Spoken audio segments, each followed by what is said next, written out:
What's going on, guys? It's Jim. How are we doing? I'm alright. Hope you are too. Happy New Year to everybody. First video of the year. Did a massive charity shop run actually yesterday. Travelled quite a long way and did, well, 25 I think charity shops all in. Forgot to take the GoPro and everything. Obviously I'm just only getting back into the mindset of getting my videos sorted and stuff. That will come in the near future, but did do reasonably well. Obviously you can't guarantee with charity shops. Sometimes you'll find a lot of stuff, sometimes you will find absolutely nothing. A number of times I start a video, I film an intro and film some stuff, you know, walking around, and then find one or two items or indeed nothing is beyond you know, thinking about. It does happen quite a lot, although obviously you see videos of me collecting, getting stuff, and you must think every time I go out it's like that. I assure you it is definitely not that. The life of a full-time reseller who doesn't rely, but you know, a big part of their business is picking stuff up from charity shops. You do have to put in the miles, you do have to put in the time, you do have to go to an awful lot of them to be able to make enough money to make it viable. And as I said, the times I've been and got nothing is ridiculous. Yesterday though, I was fortunate and I did very well. I did spend a lot of money, but I did get a lot of stuff, and the return is going to be rather good. There is a big bundle of clothing that's just here that was involved, but the majority of the stuff that I picked up other than that bundle is not clothing related. Obviously a lot of the videos that people see and people put out are clothing, because that's a big part of what you can find in charity shops. But it's not that I'm not looking for it, but yesterday it just so happened that the majority of the stuff that I bought up until I got that bundle was not clothing. So I've gone through everything, checked it all on eBay, done my list as I do. You can see from the size of the list how much stuff I actually picked up. And although I did spend as I said, although I did spend quite a lot of money, the return should be very good indeed. So I'll quickly run through some of the stuff that I picked up. So it is literally just the haul video this time. Plush, this is Arlo, the Good Dinosaur from The Good Dinosaur, and it's a Disney Store plush. I've sold him probably 4 or 5 times before, but for about 15 to 20. I think he's come down a bit, so he's nearer to 15 now, but £1.50 he was, so I'm always going to pick that up for that sort of money. Picked up some Ikea stuff. We've moved house, so I've been to Ikea more times than I care to imagine. And the stuff, it's not the cheapest stuff that you can get, but it's good quality, and the resale value, especially when it's new stuff, is exceptionally good. So when I walked into a charity shop and saw several bits of Ikea that's all brand new, I picked it up. There's these, I'm not even going to pronounce that. They're curtain rail clamps. There's 2 of these black shelves, and then there's these Voxnan towel holder, towel rail. £1, £3 for the towel rail, and £2.50 each for the 2 shelves. Not a massive markup, but £5 for that, 15 for the 2 shelves, that's £7.50 each, not 15 each, and then 15 for the towel rail. So £35 after spending, what was it, 9 odd. Picked up a Nerf gun. This is a Retaliator Elite, and it was ridiculous, £1.50. It did come with a different magazine as well and several other accessories. Now I'm going to take off some of the stuff off this, namely the sight, the laser scope and this magazine, and I will sell those separately. I will put the standard magazine back in the gun and sell that. So from £1.50 I will get around 15 for the actual gun itself, 10 for this drum magazine here, maybe 8 and 8 from £1.50. Nerf guns really are worth picking up, obviously, unless you're spending a huge amount of money on them. I've sold dozens and dozens of Nerf guns, and whenever I see them, I will pick them up. Pick this up. This is a Seiko wall clock. I have sold Seiko wall clocks before, but they've tended to be like the 70s style ones, and I've got about 35 to 40 pounds for them. This one was, I don't know if you can see that on there, £5.50, and I liked it. Well, actually, I'll tell you, I liked it because of the second hand. Don't know if you can see that, but it's got like the perpetual motion second hand. It's not going tick, tick, tick, tick, tick. It's just going round, which I thought was really cool. Obviously, it's Seiko, which are a good brand. I used to wear a Seiko watch all the time. I don't anymore, but another story. I don't think I'll get the 35 that I get for the 70s ones, but probably 25 from £5.50. Not too bad. A couple of board games. I've got a Harry Potter Scene It. Now there's several, I think there's 3 Harry Potter Scene It's available. There's this one, there's another one which is in a green box, and then there's the complete cinematic journey one. That is the one to pick up normally because it's worth a lot more than the other two, but for £2 I'll pick that up, around about a tenner for that. And the second board game is this Mousetrap. Now this is the vintage one by Ideal. I paid up for it £7.50. That's a lot for me to spend on a board game, but there's 2 reasons. One, it's the vintage one, so it's worth a minimum of 15, so I'm easily doubling my money. But this one especially is worth a little bit more, and the reason for that, if I take the lid off, is, I'm not going to tip it up, is these, the inserts. It's got the inserts inside the box. Originality, especially on vintage board games, is a big thing, and having the correct inserts, the original inserts, does add a lot of value to the game. So instead of it being 15, I'll shoot for £29.95 maybe, probably take around 25 on it, so from £7.50, not too bad at all. Another plush, this time a Jurassic World. I've sold him before for £9.95, he was £2. Easy sale, easy package, job done.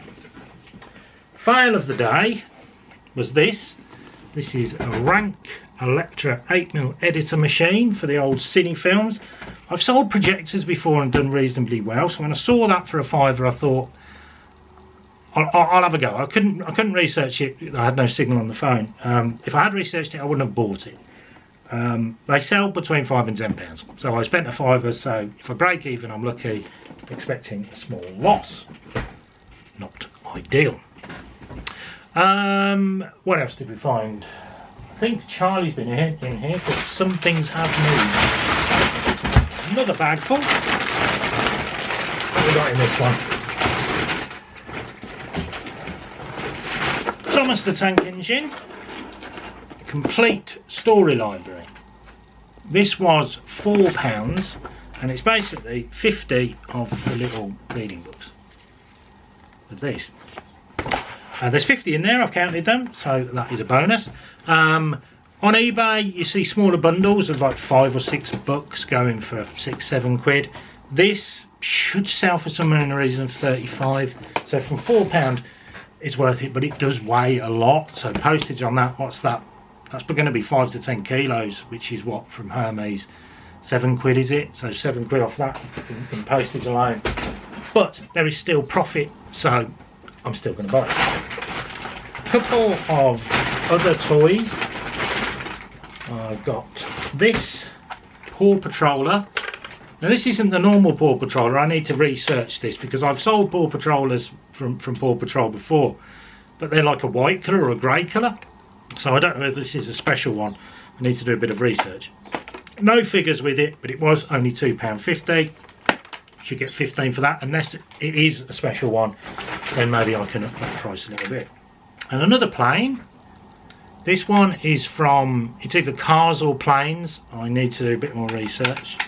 And it's unfortunately missing the back door, which auto opens for a car to come out. It is, obviously I've checked it on eBay, and this is I've written it down because I won't remember. It's a Siddeley private jet. I paid £1.50 in really good condition with the back door. You could be looking at 35 quid for that plane. As it is, in the condition it's in, and obviously with the door missing, I'm going to be nearer probably 15, but from £1.50, that was a surprise, and reasonably pleased with that. Obviously cars, even the little die-cast cars, they sell very well on eBay, especially if you bundle them up. So I was going to pick that up for £1.50. Same shop, I got something that I very rarely find in a charity shop. That was some golf clubs. It's in a bag. The bag is probably going to go in the bin, or I will try it on eBay, put it on for a tenner, see what goes. A couple of the clubs in there are these Team Daiwa wedges, and Team Daiwa to me make fishing stuff. So I have no idea if they are worth anything, but I'll have a look. It's basically, it's an 11 iron. I've never heard of an 11 iron before. Surely it's a pitching wedge. There's this vintage Dunlop Max Power wedge. I'm not expecting that to be worth an awful lot of money, maybe £7.95. But the whole set of clubs, again, I don't know if that's shown up, 15 quid. So if I can sell the bag and those two clubs, we're okay. But they're not the reason I bought it. No. The reason I bought it was these ones. Now there is a full set of these from the 2 iron all the way to the 10 iron. So no wedges, but there is a 10 iron. So that's 1, 2, 3, 4, 5, 6, 7, 8, 9 clubs. And these are, let me move that out of the way, see if you can see, these are McGregor. Is that going to focus? I don't think it is. McGregor, and they're tawny. I don't think it's going to focus. Come on, camera. See, I've invested all this money in a decent camera and it just wants to focus on me. I mean, obviously, if I was a camera, I'd want to focus on me. Anyway, these are McGregor Tawny Customs, probably from the 80s. And there was different models of the Tawny Customs. Some were made by a golf club company called Miura, and they are worth a lot of money. But even so, sit down because you won't quite believe how much these are worth. They are in good condition. The grips are reasonably new. Obviously always look for the grips because they can be the difference between selling and buying. The shafts aren't too bad. There's a bit of rust on there, but if you check my previous videos, you see that I cleaned shafts with some tin foil and they come up absolutely sparkling. Now the head has got rust on it. You can see the rust in the grooves on the face and on the top and everything, and there is some little dinks and stuff like that from being used, which is to be expected. What I'm going to do with them is polish them. I've got a little bench grinder. It's got polishing mops on. I had it from when I used to restore classic cars, classic minis and stuff. So I'm going to give these one hell of a polish and see how they come up. Now, in terms of value, remember I paid 15 quid for this full set, and I should, hopefully, if I can sell the bag and the other clubs, that's my money back. There's a set of these, exactly the same, except it's got the 1 iron, which obviously is a more desirable club, even though it is impossible to hit because they are ridiculous. There is a set on eBay, fully polished, looking absolutely mint. £900. £900. Now, that's incredible. Honestly, they're not worth that. I don't think anybody in their right mind is going to spend £900 unless they've been used by Jack Nicklaus. You ain't getting 900 quid for them. Hopefully he does. Good luck to the seller, you know, etc, etc.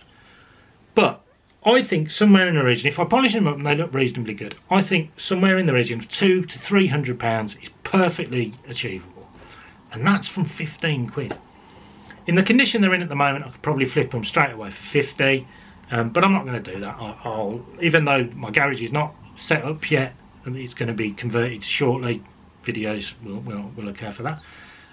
So I can't clean them up probably till, it may even be the summer, but I don't care, I'll sit on them. I've got another 2 sets very similar that I'll just sit on, and they'll go on when and where I get round to doing it. But even so, the return, 200 minimum probably. Boom. Right, so that was all of the other stuff that I picked up. Then there's still this, and this was the find of the day. and that golf club's worth that. So basically I walked into one of the charity shops. It was the Oxfam that I walked into, and there's this big rail, clothes rail, Canterbury rugby clothing, reduced, brand new, minimum 2/3 off RRP. And I thought, well, even at 2/3 RRP there ain't going to be much in there, but they'd reduced the stuff so it was even cheaper. So I went through the rail. I'll have that, have that, have that. The woman was over there like going, what are you doing? I'm saying, I'm buying all of this. And she was like, hey, happy days. I did leave some bits. It was still Canterbury, it was still branded, you know, new stuff, but it was just like bog standard tracksuit bottoms, t-shirts, things like that. And I didn't see the massive return in that, so I left them. I'll go back in a week or so. If they're still there and they've reduced them further, I probably will buy it all, but not for the prices they had now. But I did buy this massive pile just here. Spent £265. Don't know how many other items there are. Let me just add it up actually. 16, 8, 21, 2, 3, 35 odd items. No, there's more than that. I think there's 40. £265. And it's all Canterbury rugby stuff. It's all brand new, but there's no tags. Obviously, if it had tags, my resale price could be even higher. But it is all brand new, and some of it has got stickers on. So instead of not having the tags, but it has got stickers. So it's things like this. There's this Ireland jacket, very nice. Ireland on the back there. The only shirts and stuff is all Ireland for some reason. I don't know why that was. Maybe somebody's been in and brought the other stuff before I could get there. So there's a lot of Ireland stuff. Some Ireland leisure shorts there, sort of fleecy material. Then the only other club that I've got is Leicester Tigers, and there's 3 pairs of Leicester Tigers Canterbury shorts. They're all, as I say, all brand new. And then there's all the shirts. So there's these Ireland away shirts. See what I mean by the sticker there? So it's got this sticker on. Although it hasn't got a tag, it's still got that sticker. What other shirts have we got? Ireland there, but that's Women's World Cup 2017 shirt. Another one of those same away shirts. And we've got Ireland shirts. I think in total there's 15 Ireland shirts. Long sleeve, that one. Same away one. I think there's one other that's slightly different. Away again. Oh, that's this one. That's the men's World Cup shirt from 2019 in Japan. So I think there's 15 Ireland rugby shirts. There's 3 pairs of the Leicester Tigers shorts. Then there's these thermal base layer shorts. Several pairs of those. And then there's ladies vapor dry leggings. I think they're ladies, isn't it? Yeah, they're definitely ladies because they're size 14. There's a couple of pairs of them. And then there's a load. There's some t-shirts and stuff like from the Rugby World Cup. And then there's a load of these, which are base layers. I mean, the base layers were between £5 and £10 each. That's not too bad, I don't think. Now, so there's still stuff there. I'm not going to bore you with that stuff. It's all the same sort of thing. So I paid £265 for all of it. I've gone through on eBay solds, not on eBay listings, on eBay solds. Shirts, I should be looking at an average of £25 per shirt. The shorts, somewhere around a tenner. The Island leisure shorts, 20 quid. The thermo shorts, the little thermal ones, £15 a pair. Polo shirts, 15. There's a hoodie in there that's 15 to 20. Then there's the base layers. Now the base layers do vary in price. Some have sold for £45 each. Some have sold for nearer 25. So I'm going to be somewhere in the middle of those. Obviously without tags I can't really charge the 45, but I'm going to try it. I'll list them at 45 to start with and see what goes. I can always reduce, and I quite often send out offers somewhere between 10, sometimes 20% discount on offers to get sales forced through. So conservative estimates on that clothing is somewhere in the region between £700 and £800. So all in all, I spent £58 on the toys, plushies, etc. £265 on the rugby clothing, £323. Return on the other stuff, I say other, you know, the board games, etc., somewhere in the region of £400, and then the rugby, let's say the £700. So £1,100 from £323 spent. Obviously, that is less fees, less postage, because I always offer free postage on my items. So take off 25% off 1,100. Where are we? 800 quid from 300. That's £500 profit from walking around charity shops for 4 hours. Woo! It don't happen every day, guys. Honestly, don't rely on it. Don't think, God, he's done that. I'll do that every day and I'll make that money every day, because it just doesn't happen. I find a pickup like that maybe once every 2 months, 3 months, a couple of times a year. You know, you can't rely on massive bundles like that. You can rely on the little stuff though. Even taking that into account, £58 into 300, that's not too bad for a day's work. I can do that maybe once or twice a week, if I put the miles in and put the legwork in and visit a lot of charity shops. As I said, I did probably 20-25 charity shops yesterday. So there we go, back into it, new year, Extreme Booters back on YouTube. This year's going to be massive for us, I'm hoping. Last year was incredible, but this year's going to be massive. I'm relocating the business here to this, at my new house. My garage, which is, you can see that wall just there, you just see it? No, that's my porch, it's the other side of that. That's been converted into a stock room, so I'm having the garage door removed, it all bricked up. Inside I'm going to insulate, etc. That is going to be my stock room. I was going to have a shed in the garden, but I thought, no, that's not going to work, so I'm having the garage. Everything will be in there. Relocate, get rid of my unit, so that will save me a couple of hundred, 250 or whatever it is a month. That will be saved, and everything will be here. So instead of having to travel 20 minutes to my unit, sort everything out, come back here to where my computer is and do all that, all that time's gone. All that time is going to be listing or researching or YouTubing or whatever, and that all means at the end of the day more money for the Extreme Booters. So there we go. Hope someone's found it useful. Hope somebody is still watching. I've been droning on for quite some time. Apologies. More videos to come soon. I will get back into the groove, start getting the GoPro out and take that with me when I go out. And obviously I'm going to video diary the conversion of the garage to see how that goes. So yeah, thanks for watching, guys. Please like, subscribe, blah blah blah, etc. And I will see you all very soon. Bye for now.